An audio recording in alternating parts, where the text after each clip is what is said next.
top 5 hiking and camping firearms, pistols, rifles of all time. There are some folks out there who just hike or camp and they bring a bolt gun with them. It's not going to be as effective as obviously some of your rifle calibers, of course. There are some folks who like to have a bigger gun than just a pistol, so we've got it and we know it's effective.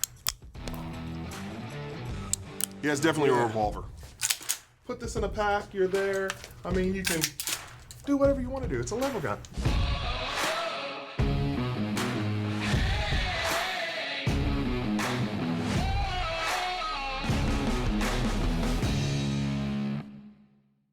Welcome back to Class Firearms, guys. Kai over here with Jason. What's going on, folks? And today we're going to talk about those top 5 hiking and camping firearms, pistols, rifles of all time. All right, and let's preface this. Not mentioning hunting, right? Because you can take anything pretty much hunting that you want to. They kind of serve a dual role in that. But this is primarily if you're out on the backwoods, back trails, in some type of park, or using Onyx to, navigate the trails. Yeah, the idea is basically for your self-protection. Yep. That's literally what it is. I hike.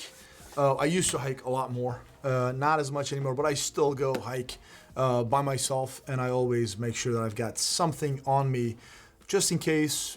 Not only you're kind of out there by yourself, even if you are able to call somebody, a lot of times you don't have cell signal, but even if you do have it, somebody's going to get to you, God knows when. It's going to take forever. Basically, you're the only person that's going to save you in case something bad happens there. It Cougars. could be cougars. Well, maybe I welcome it. But John too over there. Yep. But yeah, so animals, big animals, doesn't matter, big cats, they may come at you. At the same time, you don't know, you're out there by yourself. There's some all kinds of people out there as well. So Bigfoot. You may encounter. But with that being said, you want something to protect yourself, not necessarily offensive, more like defensive stuff. That's why we came up with the 5 guns or weapon systems here that we believe is ideal for hiking or camping applications. I feel like we should get into it. Number 5. I know I'm going to start this one pretty hot take, right? Controversial. Sometimes bolt guns people don't think should be in a pack, but hey, if you go out west, you know what I'm talking about. We're starting off with number 5, going to be the CZ600 Trail. So this one's really cool. Under $1,000. First of all, number 1, gives you plenty of caliber options. You got 5.56, 300 blackout, and even for 7.62 by 39 if you want to go that route. But it all feeds from a regular Sten Ag Mag, so that's really awesome. Again, full adjustability, length of pull, only 6.1 pounds unloaded, so that's pretty cool. And it's just a pretty awesome gun. I mean, it doesn't break the bank. It's kind of cool. It has many feature-rich things. You can get it chambering 300 blackout, so why not? Quiet, hush puppy category. Yeah, so bolt gun, that's not my personal preference. I want something compact. I hike all the time. Honestly, I generally pick a pistol, right? Depending on, we'll talk about calibers, right? Pistol works great for me. Bolt guns, very effective, obviously. You got some killer calibers, 308, 7.62 39, 5.56, 300 blackout, all kinds of stuff, even bigger ones. But for me, I just want to be able to keep my gun compact, something small. There are some folks out there, they actually hike, not just hunting, not one of those like in case I see a big game, I'll take it out. I'm not saying that at all. Just there are some folks out there who just hike or camp and they bring a bolt gun with them. I've personally never seen one, but they do. I believe that's more rare than just your good old pistol or whatever. For me, a 45 caliber pistol. Something that is, or you can even have a PCC on it, right? But 45 caliber, I really do like that caliber. It's got really good terminal effects. You could have a 1911, obviously. We've got a bunch of them over here. Like this is a 1911 M1911A1 kind of clone from TSOS. They make pretty much one of the best metal 1911 double stack 1911s out there. This thing right here, a lot of people are familiar with the ergonomics of it. The problem with the 45 1911, the capacity, like 7-8 rounds, that's pretty much it, right? But there are, again, some people like this, but there are other 45 caliber options out there for double stack 1911s or even some polymer guns out there. So 45, a couple of extra magazines on you, throw that on your side in a holster, in a fanny pack, whatever, you're good to go. That's my number 5. And number 4 is going to be a good old 9mm handgun. I've got a Glock 17 over here, but this doesn't have to be. It could be literally any 9mm handgun or even a PCC if you wanted to have it. But That's it. And the question, some people question the capabilities of 9mm, right? For me, I don't have a problem with it. It's if in an urban area gets a job done for me, even through intermediate barriers with certain 9mm calibers, because not all 9mm is created equally, then I'm trusting it in the wilderness as well. Because there's plenty of stories. I have never done it personally, but people taking out big games with 9mm as well. It's not going to be as effective as obviously some of your rifle calibers, of course, but it is something that's going to give you more capacity and easier to handle when it comes to recoil management, and something that a lot of people are used to since 9mm is the most used pistol caliber in the world.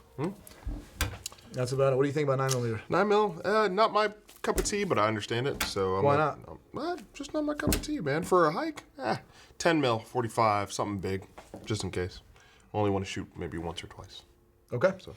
All right, with that being said, let's move on to our number 3. Any semi-auto 300 blackout gun, specifically 300 blackout, phenomenal caliber in a short package, especially for, anything that you might be backpacking. You're definitely going to be 50 yards and in, unless you are doing the hunting side. But again, we're not covering that side. We're covering direct protection for you on the trail. So yeah, 300 blackout. Again, I personally use supersonics because it really does. Like subsonics, you're still having really good terminal effects, but it is going slow. So speed, velocity is king.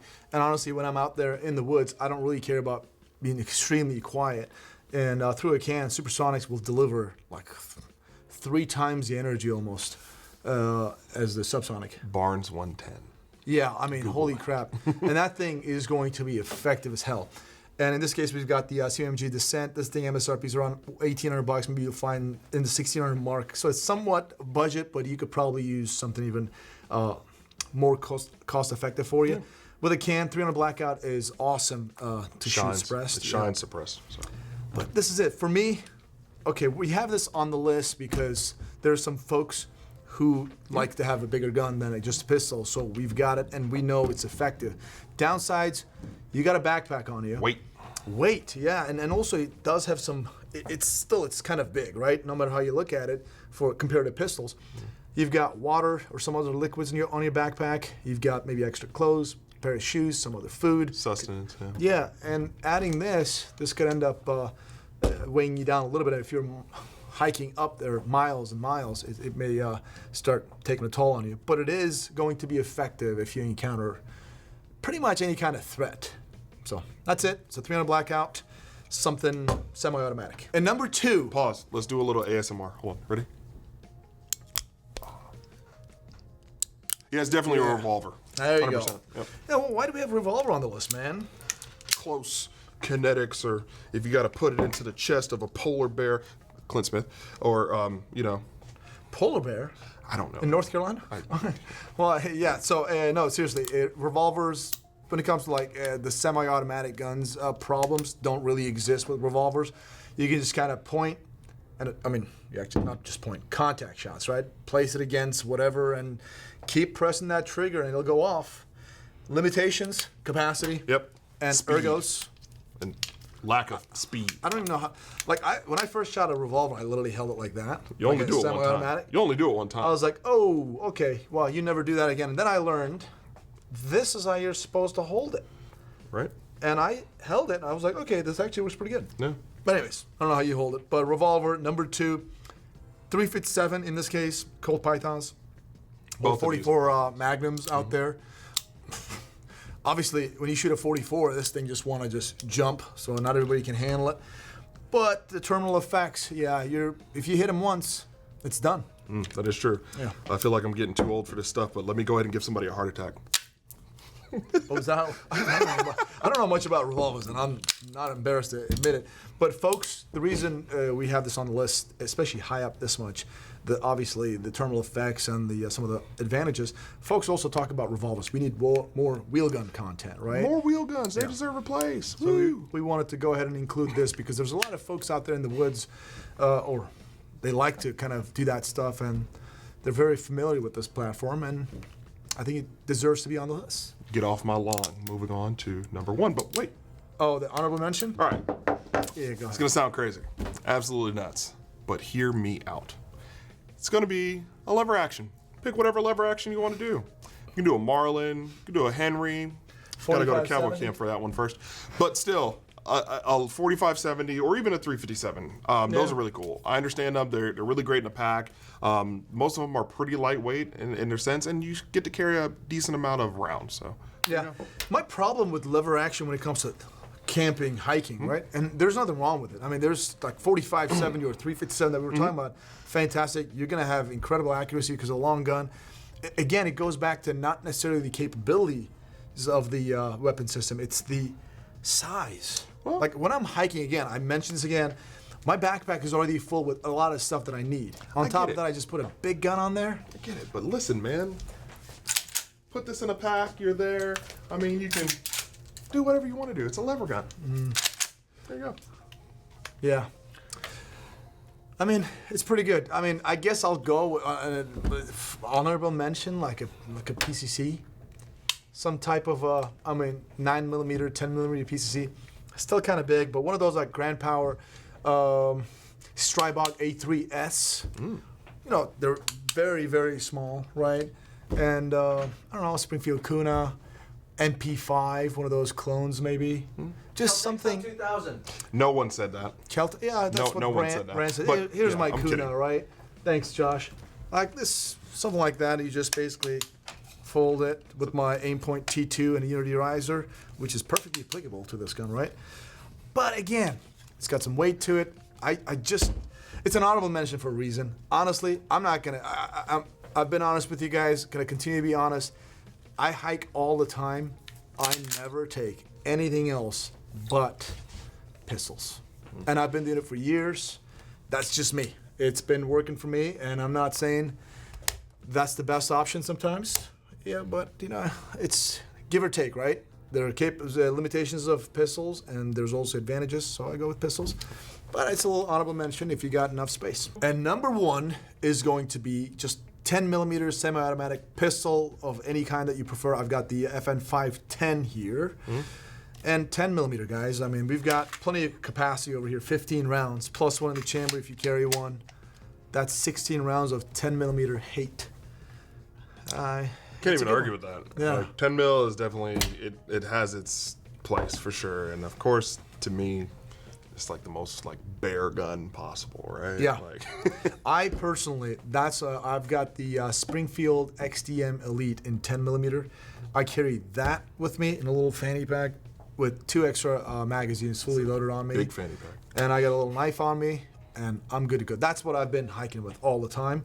And so why do I not have a 9mm on me? It was on our list, obviously. It's because I can handle a 10mm handgun, especially nowadays. You know, with the new technology, they're not all that bad when it comes to recoil management. Because back in the 80s, like they were hand cannons, right?